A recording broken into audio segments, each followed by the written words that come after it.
Често ни питате, има ли барбекю в дворчето на Вила Топи.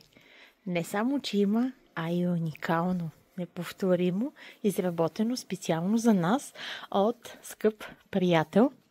Барбекюто има няколко плота за помощниците, освен че може да приготвя зеленчуците и да си го кажа месцата, най-важното е, че те се и задушават, докато се подготвят.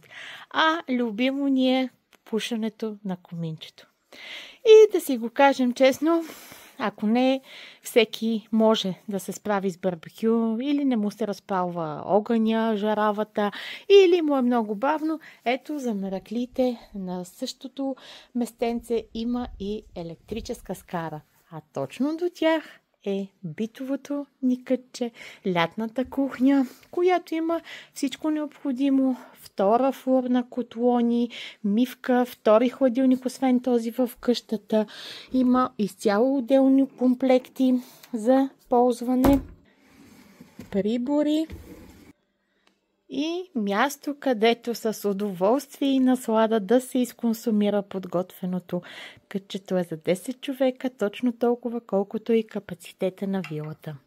И ето го и нашата семейна рецепта за барбекюто на Вила Топи.